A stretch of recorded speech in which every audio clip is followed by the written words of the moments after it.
What you do is hand them in. Okay. What is it? Wow. Do you have questions? What is mine? Remember, if you have a question, take that after I have them handed in. Yep. Which one? Oh, wait, you have to do more than one for 47. Here you go, Grant. 4.2. Shan Allen's over there.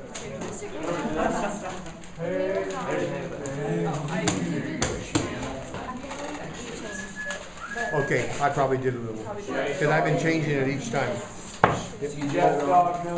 Also, while you're handing that in, make certain I get this.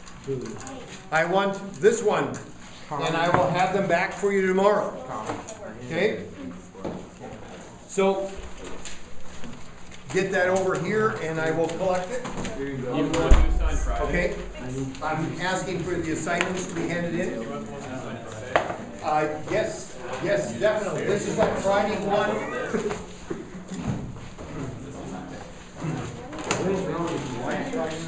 Guys, so where do you sit? Go. Okay? Now, some of you have been holding back your assignment because you want them.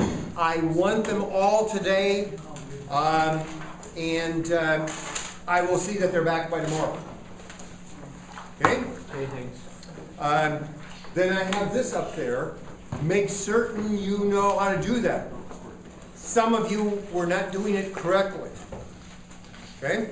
Now, on that, what I want to say is we're going to have a test on Thursday, a short one, 50 points, and you'll have one on the top and one on the bottom. Okay? These are basically first derivative kinds of things. The top one, looking at that, you get the intervals here out of your sign of your first derivative. Are you listening? And then these down here, that's a second derivative. Okay, your conclusions are very different. Down here, the conclusions are concave up and concave down. And then your final thing, as a result of that, I want something down here, and oops, this is the one I wanted. This is a picture of still that first one I gave. I thought I had the other one up here, I don't. But over here, when you have the second derivative here, Aaron, I'll get you right in a moment. Your conclusion here, down here, is not max min. What is it down here? Concave up, concave down. No, this is okay. This is concave up and down, but then right down here is what? Inflection point. The point of inflection. Okay, so the test is going to be about that. Yes. So when you're doing the second derivative test. Okay, now that's not this. But that's not that? Okay, did you hear that? It is not this. Okay? Okay, go ahead. Why was on that worksheet, there was the second derivative test on the last two ones? I didn't have that there. I hope I did. Yeah, you did. Oh, yeah, you did. Yeah, you did. You wanted us to do two levels. Done it now. I don't get that. Okay. This does not say a second derivative test. Then why do you have to sign a second derivative? Okay, you caught that. Now, the first time I wrote it on here, I did. See, that's why I know so well what I had. I did write the second derivative test because this isn't the second derivative test. Okay, I did this because it's another kind of way of looking. Now we're looking at the second derivative, but it isn't the second derivative test. Let's go back and pick it up what the second derivative test is. That's what you want. Okay? Yes? Okay. Oh, so, Aaron, I'm sorry, you were supposed to be. Yeah, I was. Yeah, okay, go. Okay, so when on one of those, like that you had on the board, yeah, if it doesn't state what interval to do it in, you just go from infinity to infinity. Yeah. Did you hear that? Yes. Yes. Excellent. And also on here, some of you didn't find absolutes. Okay? Because that was part of what was written in the book. Yes. I wrote my absolutes on my paper, not on that. Well, I probably will catch it. If I don't catch it, I'll mark it wrong and then you tell me that I've made a mistake. Yes? So then to find absolutes, you put it into the original plan. Oh, just a second, Reese, I didn't follow your question. To find absolutes, what do you do again? Oh, okay, go ahead, yeah? Yeah, what do? You put them in the original? Yes, in the original. Okay. Okay, now, on that, what I just about always do is in my TI-84 calculator, I put the original. And I go to the table and just punch those 4 numbers or 5 numbers. It's so much easier. And then I don't make mistakes. Okay? Or you don't make them so easily. Okay, just a second. Okay, yes. So the sections that the test is going to cover range from what to what? You're basically going to have 3 problems. One is one of each of these. One at the top, one at the bottom. One of that sheet? Yes. And the next one is going to deal with some of the things we're going to do right here on these two kinds, that one. And there will be another one based on what we learned today. Okay. Okay? And so it isn't supposed to be something that's going to take a tremendous amount of time unless you don't understand the first and second derivative tests. Okay. Okay, now, you asked the question, what's the second derivative test? Yeah. And we're going to be looking at that again today in more application. Because then we look at the critical numbers, and in the critical numbers, we put them into the second derivative. You put the critical numbers in the second derivative, and if it turns out to be a negative number, then you're going to have a maximum. Right at that point. It's so much easier. And if you have a second, you put the critical number in the second derivative, and it's like this, it's a smiley face, and you get a minimum. So for concave, whatever concave up, concave down, you use first derivative? Concave up and concave down, no.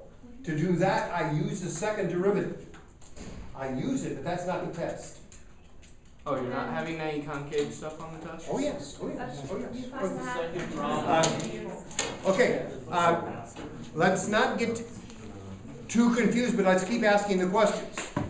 Now, are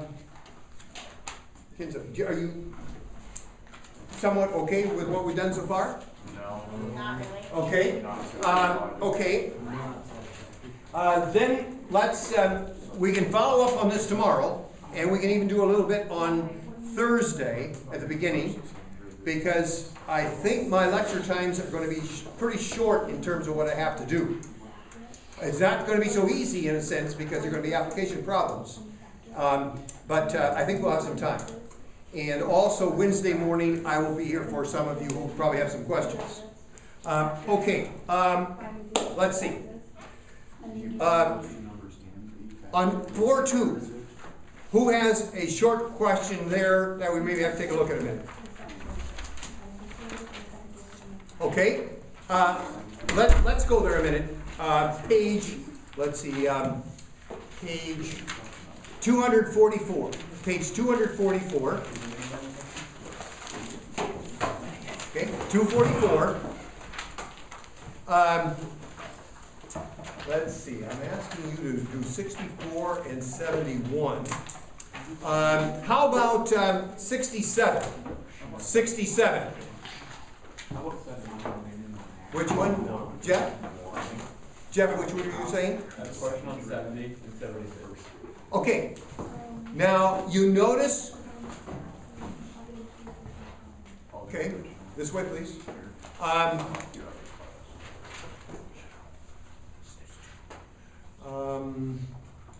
Did anybody have any questions on 69?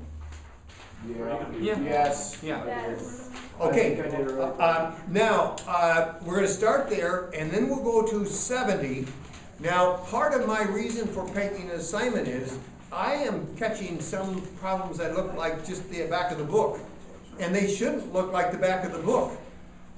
The back of the book is just one example, and I would think most of you, if you were doing all the parts, would get something that looks somewhat different. equivalent, but looking quite different.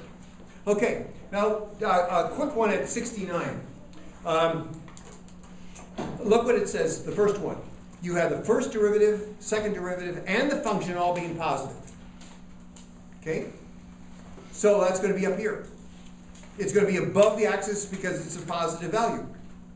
And the first derivative says it's going up. And the next one says it's going to be concave up. There it is. Okay? Now the next easy one is E. It's going to be located down here.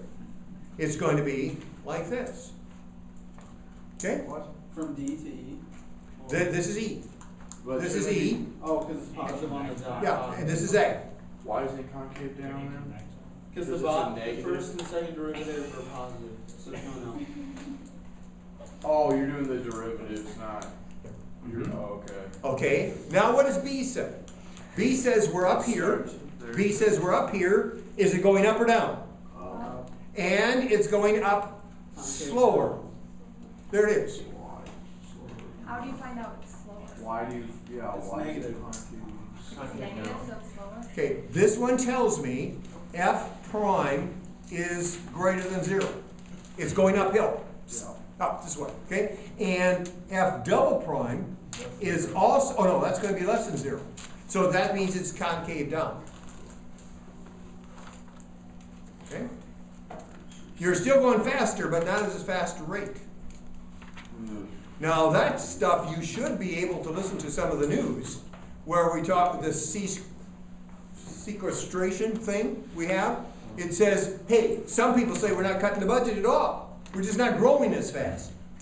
We're not using, the governmental growth is not growing quite as fast as it was before. And that's the truth. We're still going up like this, but at least it's a little bit this way, fortunately. We had been going like this. So it is better, but hey, we want it to be going this way, which means a balanced budget. Okay? Okay, now, over here, it's just taking this thing down here. And this was B, and then this in here is F. Okay, any other questions on those? Yeah, can you do like C? Okay, now we'll do C. It's up here, okay, and is it going up or down? Okay, so now basically I'm going to go that direction, and now what is it doing? It's going to be concaved up, and so it's going to go down this way. Okay, now, what does that mean? It's going down, and now it's not going down at a faster rate. So it's increasing. Okay, the acceleration is, instead of going down at -2, now it's going down at 1/2. Okay, so that's that one, and then you just pop the other one down here. And then what happens with D? What happens with D? That's going to be up here. Yeah. It's going down, and it's going to be concave, and you should probably practice these. It's going to go down this way. It's going to go down faster, like this. Oh. Okay? Are those cool? Okay. And then, hey, can you do like F then? Okay, just a second. I will. Page 242. The whole thing is summarized in those 9 pictures. Okay? Now, Grant, which one you said D? Or F. Oh, okay, F. Okay, F is down here to start with, because it's negative. And it's going to go up. So it's going to, see now I just do a little thing like that, so I know it's going to go up, and it's going at a slower rate, and so that's going to be concave down, and so that's what it is. Of course, that's what it is here too. So. I didn't catch that. I guess I. Okay, now, I will do one more here, because then I have to get into something else. But now, hey, if you need some extra help on this stuff, see me. It's pretty crucial that you understand the graphics of this thing. Look at 70, okay? Number 70. And, which is nice, you don't have a picture of it, okay? Now, give yourself some space. And looks like we have 1, 2s, and 3s here that are important. Here's 1, here's 2, here's 3. I don't know if I've even used enough space here. And a 4. 1, is there a 4 too? Yeah. Is it positive 4? Yeah. And we'll go over here. Okay, now, it says at F prime, double prime, greater than 0 is concaved up. So over here, everything is concaved up. What? Oh, no, okay, no, it doesn't say that. It doesn't say that. I'm sorry. I was not reading far enough. It says, from negative infinity to 2, up to this point, right here, it's concaved up. So here where I'm gonna have to be going this way somehow or other, okay? And then it says, at f double prime at 2, this here, the second one, and this is an inflection point. Okay?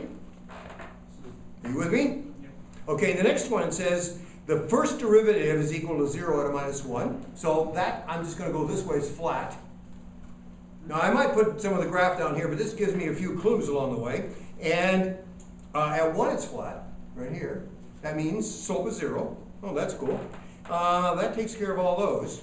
And then it says f double prime at 2 is 0. So this is an inflection, yeah, I heard that, inflection point right there. And f prime at 3 equals 0. So that's going to be here like this.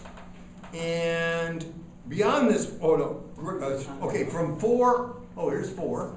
And 4 on, it's going to be, Wait, isn't f at 2, is that flat then? Why does that have an inflection point? It's double prime. It's equal to 0. It's double prime. Yeah, but, oh, okay, gotcha. okay, hey, I like the way you're helping each other. And then beyond here, it's going to be greater than 0, so it's again going to be concaved up. Okay, now you have to do some dot to dot and drawing here. Yeah, let's draw. Okay, now, this is going to be a little bit tricky. That's an inflection point, and so at this point, I'm going to be going like this. It's going to be kind of put here, and now at this point, it has to start going this way. Okay? Now, planning ahead, I'm over here. I think I could just go this way, and now I'm flat. Okay? So I got all this taken care of, I believe. Okay, now, I'm again flat over here. And so, and this is an inflection point. I might get into trouble along the way, but not necessarily. I'm just going to go like this down here, like this at this point. Okay? And this is inflection point, and this is going to be, oh, I think I'll be okay. Now this is going to be flat again, and this is an inflection point, and so I'm going to go this way, and then I'm going to come this way. And that's here. And then beyond this point, I'm concaved up. And I would have liked to probably change this direction here a little bit, but I think I can live with this. I can live with this, all right. I can do anything I want to it up to this point, and there I go. Okay? That isn't necessarily the only one. There are a lot of them that would work. Yes?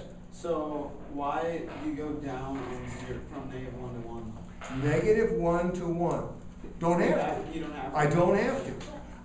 See, here's an inflection It point. just has to be flat at that place? Yeah, see now, okay, yeah. See, I'm going from concaved up to concave down, that's here. And then you're flat. And this is all this way, so it's okay. And this is gonna be an even point over here. And this is an even point here. And you can just do anything you want in between here. Here's an inflection point again. Concave this way. Here's flat again. And I don't care what happens here, but after this point, I want to be concaved up. Didn't you do an inflection point 4, maybe? 4? Say, what? Didn't you change at 1 as well? Didn't you go from concave down to concave up? Oh, yes. Yes, I did. Oh, well. It doesn't say anything about it. I have all that. See, that's why you have so many possibilities. When I see just what's in the back of the book, I say, oh, I don't know. Okay, and that's also why I give myself some space. Okay. Yes? What about, how come it says f prime of -1 equals f prime of 1? Do they Okay, just a second. Or? No, okay. He likes to write that this way. He said f prime of 1 equals 0, and f prime of a -1 equals 0. And he just uses a triple there rather than a single. This is what it means, and he just wrote it a little more precisely. Yes? So, it says like f prime of 2 is equal to 0. but F then- prime of 2, oh, just a second. I don't see Or that. f double prime of 2. Yeah, f double prime at 2, and at minus 2, yeah. So that's an inflection point, but then how do you know to read it that way instead of looking at what the second derivative test says, where it says f double prime at c equals 0 is inconclusive? You could do it differently. You could have the inflection point running the other direction. No, like, there's two boxes, there's one for concavity and then there's a second derivative test. And if something plugged in the second derivative. Oh, just a second. I didn't follow that. Say it once again. There's two boxes earlier in the lesson, Yep. one like summarizes things for you to do.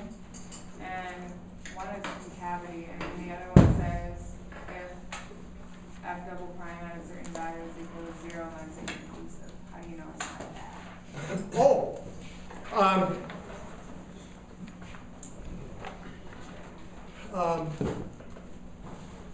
she is talking, and we have not addressed that clearly enough yet today. And we'll probably have to do that tomorrow. And that is the second derivative test.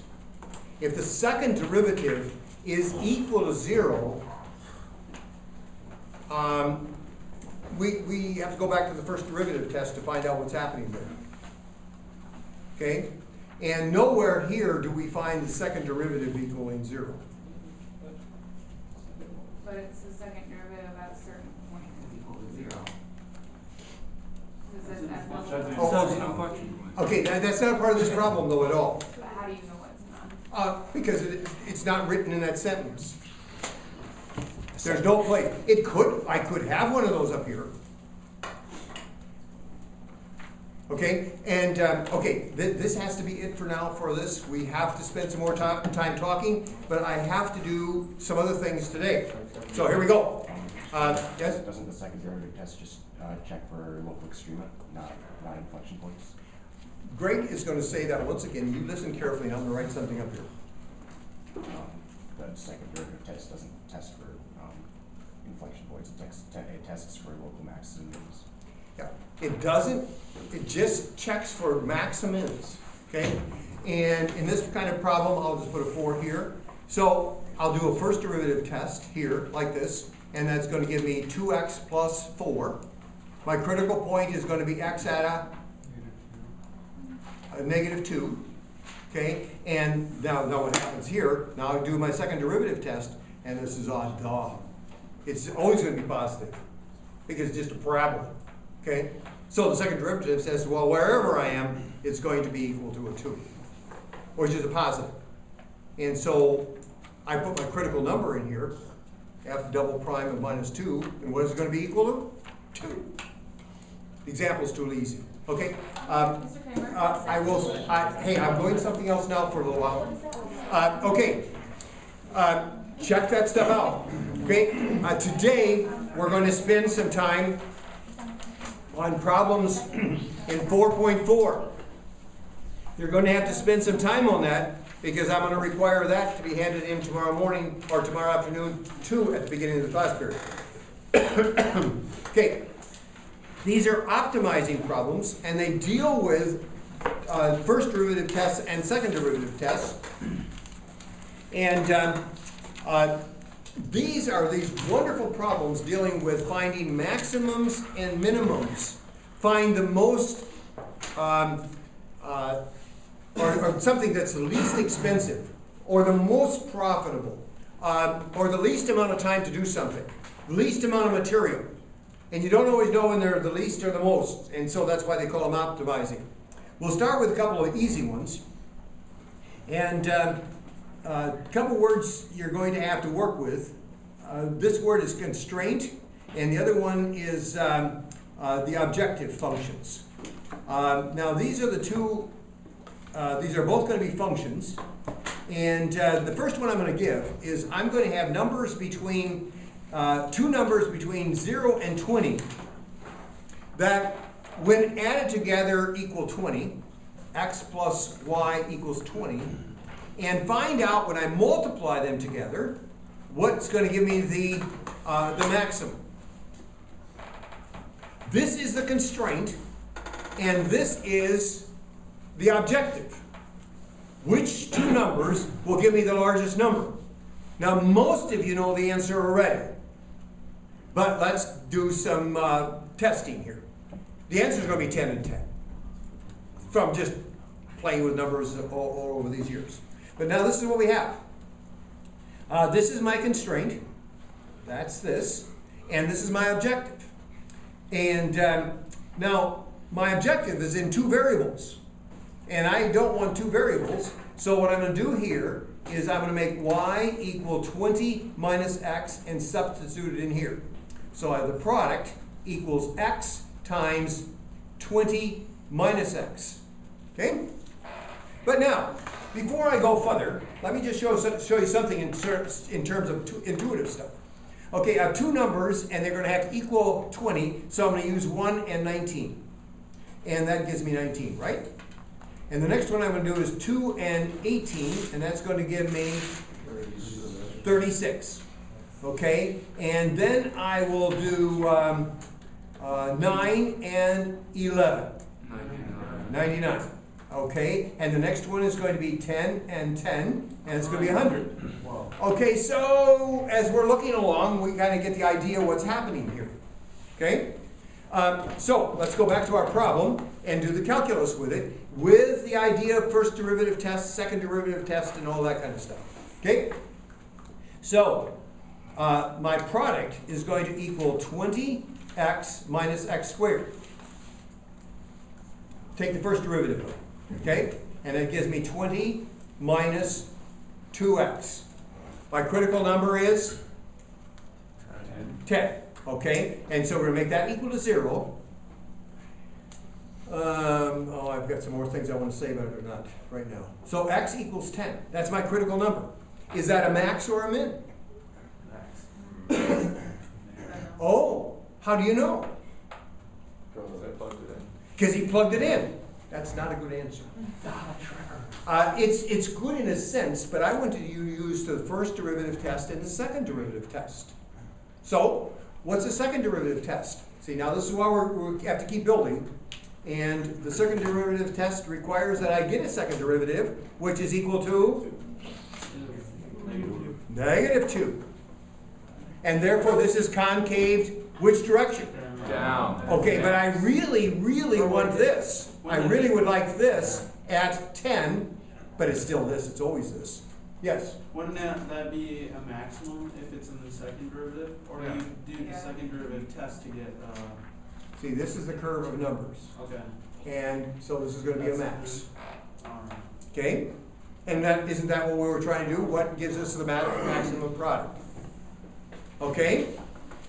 Now, you're going to work on a couple problems like this, and now you start to see the second derivative test working. Now, I have not written my tests for Thursday yet, so it might take a little shape tomorrow because of the questions you have. But now here's another one.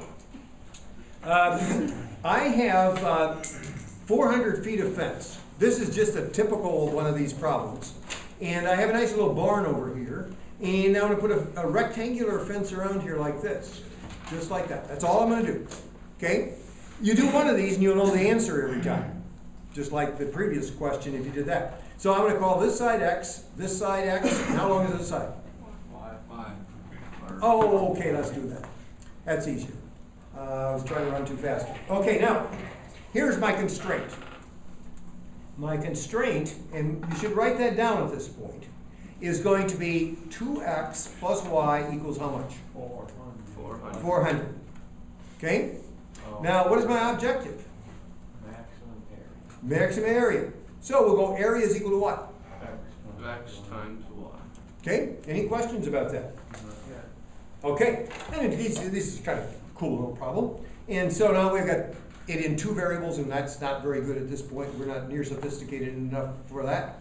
And so this is y equals 400 minus 2x, correct? So this gives me x times 400 minus 2x, which is equal to 400x minus 2x squared. At this point, what do I want to do? First derivative, right? To find what? Critical points. And so this is going to equal 400 minus 4x. And so, and then we're going to make that equal to 0. And so my critical number is going to turn into x equals 100. 100. Okay, so this side's going to be 100, and this side's going to be 100, and this side's going to be 200. And that's going to turn into 20,000 square feet. Now I'm going to take you another number, and you can play with this on your own, because I don't have time now. If this one would be one less, this would be 99 times what? How long is this side then? 202. Okay? And it's going to be 2 square feet smaller than this. Okay, but now I haven't shown you that this is the maximum. How am I going to do that? Second derivative test. Okay, now pretty soon you're going to find some of them not working, and then it's going to be a little more work. Okay, so second derivative is equal to minus 4. Now I have to find what is f double prime at 100. It's a duh thing, of course, they're all that. So this means it's concaved down, and so it's a max. Okay, and what's the value? That's the value. Where's the negative 4 from? Oh, it's from the derivative of this. Okay. See that? Yes. So what do you do if that second derivative test doesn't work? Oh, then you go back to the first derivative test. Okay, and what do you do there? I have one for tomorrow. And what I do then is now, will you listen carefully to that? Because it's a very good question. I go back here, and then I take points on either side of my critical number. Just a second. No, I don't. I take points on either side of my,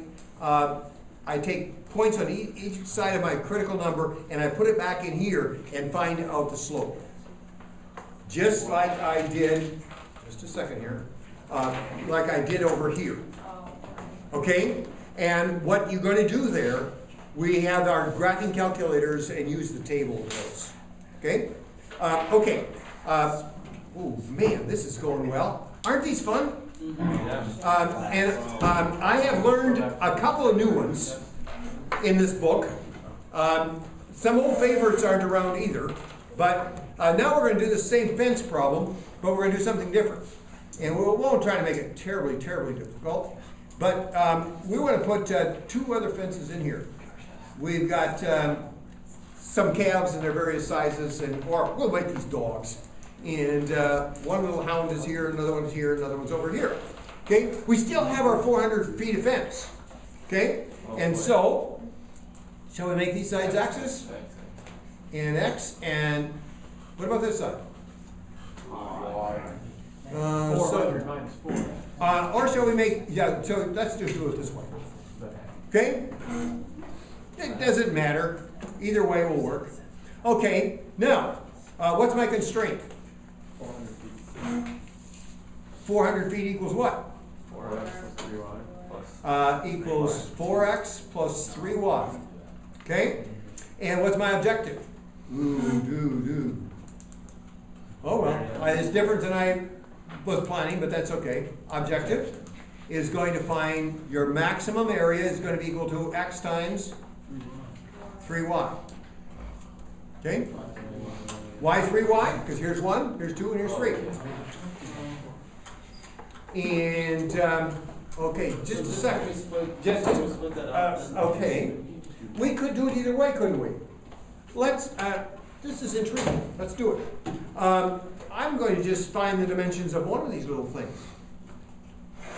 So we're going to get this dimension, and we're going to have to assume at this point that each of these pins are going to be the same size. Okay? And that's okay. We'll do that. Well, doing that, we're even writing them this way. So this is going to be, now remember, what we have is just the area of this little pin over here, which is the same as this A, which is the same as this one. Okay? Now, so this gives me x times, well, this here, I'll do it this way. This gives me 4, or 3y. Yeah, 3y equals 400 minus 4x, which is going to now give me 400 minus 4x. Or I guess we aren't doing the 3y anymore. Yeah, so I need, it's over 3. Is it the same constraint? I guess same constraint. because I'm gonna use that for all the fences. Okay? Now, this turns into 1/3 times, I don't know if this is the nicest way to write this. See that? Okay, and so A prime is gonna be equal to 1/3 times 400 minus 8x. Oh, yes, this works great, good. Oops, see, it's just plain x. Okay, so that equals 0. So x equals 50. Ooh, it wasn't supposed to be this cute. That's nice. Okay, so what's in the second derivative test? Oh, is that going to be a maximum in? Max. Okay, now we'll look at the dimensions in a moment. The second derivative gives me what? 1/3 times a -8, which is plain negative. Okay, so it's concave down, so it's going to give me a maximum. This is important. You might say obvious. So is that just the second derivative just proves that it is maximum or minimum? Yes. Okay. Unless it's inconclusive, and we haven't talked about that enough. In this case, it's conclusive. Okay, now you can put 50 here, 50 here, 50 here, and 50 here. And so how much is left over here? 200. So it's going to be 200 divided by 3 each place. Okay, now, tomorrow I have you doing problems 1 through 5, which you shouldn't have any trouble with, and then put those into work. Hey, we're going to stay for just a few more minutes until the bell rings. A while ago, I cut off Chanel, and what's your question? Yeah, do number 76. Yeah. Do problem 76, okay? Now, 76 is up there, right? No, it isn't. Okay, here we go. It was yet on the 43. Okay, let's do 76. Yes, please. 76, I'll get there. Okay, 76.